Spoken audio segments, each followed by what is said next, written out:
तोते और कबूतर चलो चलें भोजन लेने। लेकिन आज हमें भोजन लेने कहाँ जाना है? इंसानों की बस्ती में किसान की पत्नी के घर। किसान की पत्नी ने हर रोज की तरह हमारे लिए पेड़ के नीचे दाना और पानी रख दिया होगा।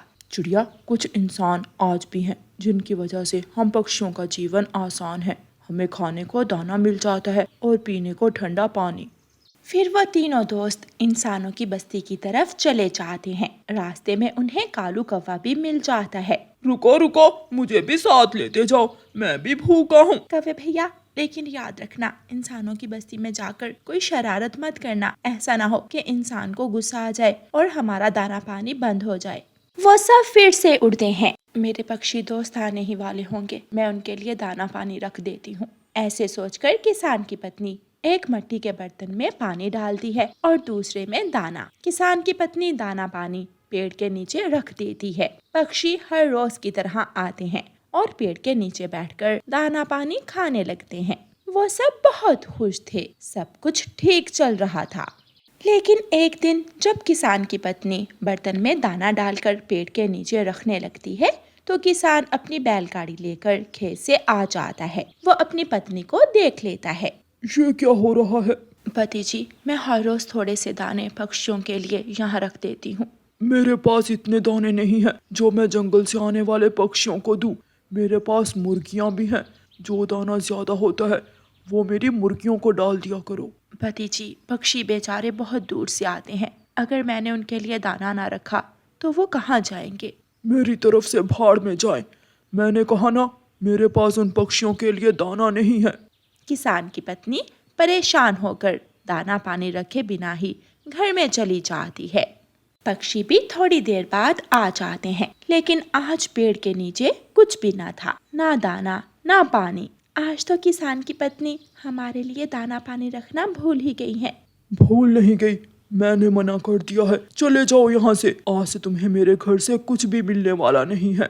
पक्षी बेचारे क्या कर सकते थे, वो चुपचाप वहाँ से चले जाते हैं और जंगल के मैदान से जाकर दाना ढूंढने लगते हैं। दूसरे दिन जब किसान अपने खेत में जाता है तो उसकी मकई की फसल सूख रही थी। किसान अपनी सूखी हुई फसल देखकर परेशान हो जाता है। अभी कल तक तो मेरी फसल अच्छी भली थी, ये क्या हुआ? एक रात में ही मेरी फसल क्यों सूखने लगी? किसान परेशान होकर पेड़ के नीचे बैठ जाता है। थोड़ी देर बाद किसान की पत्नी किसान की रोटी लेकर खेत में आती है। पति जी, हमारी मकई की फसल क्यों सूख रही है? शायद बारिश ना होने की वजह से फसल सूखने लगी है। गर्मी और धूप बढ़ गई है। अगर कुछ दिनों में बारिश ना हुई तो सब सूख जाएगा, मेरा पूरा खेत उजड़ जाएगा। आपने पक्षियों का दाना पानी बंद कर दिया। अगर पक्षी मेरे पास दाना पानी खाने आते तो मैं उनको बताती और वो ज़रूर बादलों को बुला कर ले आते। क्या बादल पक्षियों का कहना मानते हैं? जैसे हम इंसान सब एक साथ रहते हैं, ऐसे ही जंगल के पक्षी, पेड़ पौधे, हवा और बादल एक दूसरे के दोस्त होते हैं। क्या हम चिड़िया को ढूंढ सकते हैं? हाँ, चिड़िया ज़रूर जंगल में ही होगी। तो फिर मुझे चिड़िया के पास ले चलो, मैं चिड़िया की विनती कर लूँगा, शायद वो मेरे खेत को सूखने से बचा ले। फिर किसान की पत्नी अपने पति को साथ लेकर जंगल की तरफ जाती है। एक छोटे से पेड़ पर झाड़ियों के पास रानो चिड़िया बैठी संगीत गा रही थी। किसान की पत्नी अपने पति को साथ लेकर चिड़िया के पास पहुंच जाती है। चिड़िया किसान को देखकर डर जाती है। क्या आप मुझे बंदूक से मारने आए हैं? मुझे माफ कर दें, जो दाना मैंने खाया मैं वो आपको लुटा दूंगी। नहीं चिड़िया, मेरे पति शर्मिंदा हैं, हमें आपकी मदद की ज़रूरत है। मैं एक छोटी चिड़िया आपकी क्या मदद कर सकती हूँ? चिड़िया, मैंने साल भर मेहनत की, सूखे के कारण मेरी फसल सूख रही है। अगर बारिश ना हुई तो सब बर्बाद हो जाएगा। बादल मेरे दोस्त हैं, मैं जाऊंगी। मैं आपकी खातिर अपने दोस्त बादलों के पास जाऊंगी। बरसात होगी, काली घटाएं छाएंगी और आपकी फसल फिर से हरी भरी हो जाएगी और मेरी दोस्त चिड़िया और इसके दोस्तों को फिर से दाना पानी मिलेगा। फिर रानो चिड़िया अपने दोस्त कालू कौवे के पास जाती है। कौवे भैया मेरे साथ चलो, हमें बादलों के पास जाना है। चिड़िया, लेकिन अभी तो जंगल में बरसात की जरूरत नहीं है। किसान के खेत में फसलें सूख रही हैं, अगर बारिश ना हुई तो सब सूख जाएगा। फिर कौवा चिड़िया के साथ उड़ता है और दोनों दोस्त उड़ते हुए बादलों के पास पहुंच जाते हैं। चिड़िया रानी, आपने बहुत अच्छा किया जो मेरे पास चली आई। दूसरों की मदद हमेशा करो, मैं भी करूँगा और मेरे दोस्त भी। फिर बादल अपने दूसरे दोस्तों को साथ लेकर इंसानों की बस्ती की तरफ जाते हैं। किसान की पत्नी और किसान ऊपर आसमान की तरफ ही देख रहे थे। काले बादल आते हैं, जोर से गरजते हैं और बारिश शुरू हो जाती है। बारिश छमछम बरसती है और थोड़ी ही देर में हर तरफ पानी ही पानी हो जाता है। जो फसलें कल तक सूख रही थीं, आज वो खुशी से लहरा रही थीं। बारिश थम गई थी, मौसम साफ था, गर्मी का जोर टूट गया था। पति जी, क्या मैं अपने दोस्तों के लिए पेड़ के नीचे दाना पानी रख दूं? हाँ, मैं शर्मिंदा हूँ। जो दाना हम पक्षियों को देते हैं वो जाया नहीं होता, हमें उसका बदला जरूर मिलता है, क्योंकि नेकी कभी रायका नहीं जाती। पक्षी लौट आते हैं और फिर से किसान के घर से दाना पानी लेने पहुंच जाते हैं। किसान की पत्नी अपने दोस्तों को दोबारा अपने आंगन में देखकर बहुत खुश थी। प्यारे दोस्तों, इस कहानी को लाइक, अपने दोस्तों के साथ शेयर और चैनल को सब्सक्राइब करना बिल्कुल मत भूलना। आपका धन्यवाद। कालू कौवे को लाल टमाटर खाने का बहुत शौक था। जंगल में तो कहीं भी लाल टमाटर का पौधा नहीं था, इसलिए कालू कौवा हर रोज सुबह सवेरे ही किसान के खेत में जाकर छुप जाता। मेरे टमाटर तैयार हो गए हैं और मैं कुछ ही दिनों में अपने टमाटर तोड़कर मंडी ले जाऊंगा। कौवा किसान की बातें सुनकर हंस रहा था। मैं छोड़ूंगा तो फिर ही तू लेकर जाएगा अपने लाल टमाटर मंडी में। जब किसान अपने घर में जाता है तो कालू कौवा लाल लाल टमाटर तोड़कर टोकरी भर लेता है और फुर से वहां से निकलकर उड़ जाता है। कालू कौवा अपने घर के बाहर जाकर बैठ जाता है। गोरी, गोरी, जल्दी से घर से बाहर आ जाओ। मैं ले आया हूँ लाल टमाटर। गोरी कौवी भी घर से बाहर आ जाती है और दोनों पति पत्नी वहां बैठकर लाल टमाटर खाने लगते हैं। रानो चिड़िया अपना दाना लेने जा रही थी। कौवों को लाल टमाटर खाता हुआ देखकर रानो चिड़िया वहां आ जाती है। कौवे कौवे, एक लाल टमाटर मुझे भी दे दो। पहले हम खा लें, बाद में दूंगा मैं तुम्हें लाल टमाटर। बड़े मजे के लाल टमाटर, बड़े मजे के हैं। थोड़ी देर बाद तोता भी वहां आ जाता है और तोता भी कौवे से कहता है, कौवे कौवे, मुझे भी एक लाल टमाटर दे दो। हाँ हाँ, चिड़िया भी खाकर जाएगी, तोता भी खाकर जाएगा। पहले हम दोनों पेट भर कर खा लें, बाद में देंगे तुम दोनों को लाल टमाटर।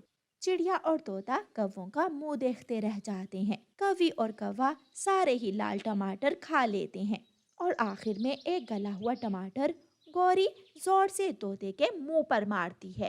ले तोते, तेरे लिए यही बचा है, तू भी खा ले लाल टमाटर। कौवा और कौवी अपने घर में चले जाते हैं। गंदी कौवी, दुष्ट कौवी, गला हुआ टमाटर मेरे मुंह पर मार दिया। यहाँ बैठकर हमने अपना समय जाया किया, चलो तोते हम दाना लेने जाते हैं।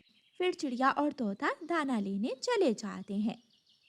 कौवी और कौवा लाल टमाटर खाते और सारा दिन घर में आराम से सोए रहते। चिड़िया, कबूतर और तोता घने जंगल में बैठे बातें कर रहे थे। ये कौवे ना जाने कहाँ से ले आते हैं लाल टमाटर, हमें तो पूरे जंगल में कहीं से भी नहीं मिलते। दोस्तों, क्यों ना हम कल छुपकर कौवे का पीछा करें और देखें कि कौवा कहाँ से लाल टमाटर लाता है।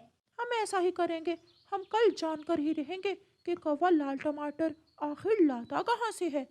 फिर दूसरे दिन चिड़िया कौवों के घर के पास आकर छुपकर बैठ जाती है। गोरी, लाओ टोकरी दो, किसान अपने घर चला गया होगा, मैं जल्दी से लेकर आता हूँ लाल टमाटर। कालू जी, ऐसा करना, आज 2 टमाटर ज्यादा ले आना, मैं अपनी माँ को भी दे आऊंगी लाल टमाटर। कौवा टोकरी लेकर अपने घर से निकलता है तो चिड़िया भी कौवे के पीछे पीछे उड़ती है। कौवा किसान के खेत में पहुंच जाता है। तो ये कौवे का बच्चा किसान के खेत से चोरी करता है लाल टमाटर। जिस दिन पकड़ा गया तो जान से जाएगा। चिड़िया जब वहाँ से मुड़ती है तो उसे एक गिरा हुआ लाल टमाटर मिल जाता है। चिड़िया वो टमाटर उठाकर ले जाती है और वो टमाटर अपने घर के पास ही मिट्टी में दबा देती है। अगर मेरे घर भी टमाटर का पौधा उगाया तो हम सब दोस्त भी मिलकर टमाटर खाया करेंगे। चिड़िया तोते और कबूतर के पास जाती है। दोस्तों, वो कौवा तो किसान के खेत से लाल टमाटर चोरी करके लाता है। किसान का खेत, वहाँ तो हम भूल कर भी ना जाए, गोली मारता है किसान अगर देख ले तो।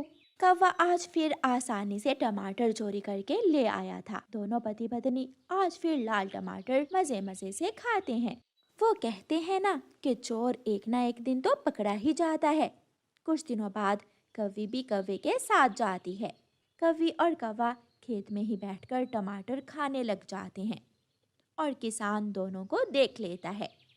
ये दुष्ट कौवे हर रोज मेरे खेत से टमाटर चुराते हैं, आज मैं छोड़ूंगा नहीं इन कौवों को। किसान लंबी रस्सी से जाल बांधकर कौवों के ऊपर फेंक देता है। कौवे जैसे ही उड़ते हैं वो दोनों जाल में फंस जाते हैं। कालू बचाओ, हम जाल में फंस चुके हैं। हमने खाए लाल टमाटर और अब होगी हमारी पीठ लाल। किसान डंडा लेकर आ जाता है और दोनों कौवों को मारने लगता है। हाय, मर गई चाचा किसान, अब मेरे पति की बारी है, अब इसे मार दो और मुझे थोड़ी देर के लिए छोड़ दो। मर गया चाचा किसान, मुझे यहाँ मेरी पत्नी लेकर आई थी। कौवों का शोर सुनकर चिड़िया, कबूतर और तोता किसान के खेत में पेड़ पर आकर बैठ जाते हैं। चाचा किसान, एक और लगाओ, इस कौवे की तुम पर एक और लगाओ, ये हर रोज चोरी करते हैं लाल टमाटर। गोरी और कौवा अपने दोस्तों को देखकर बहुत शर्मिंदा हो रहे थे। कौवों की बहुत पिटाई होती है और उन्हें टमाटर चोरी करने की सजा मिलती है।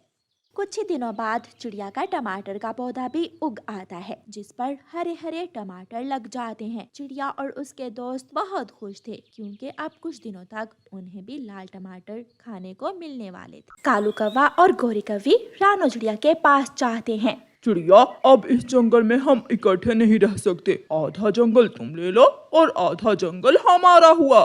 कौवे भैया, जंगल बांट लेने से हम दोनों के लिए मुश्किल होगी। हम लंबे समय से इस जंगल में इकट्ठे रह रहे हैं। नहीं चिड़िया, अब हम तुम्हारे साथ इस जंगल में नहीं रह सकते। कौवे रानो चिड़िया से जंगल बांट लेते हैं और आधा जंगल रानो चिड़िया को दे देते हैं।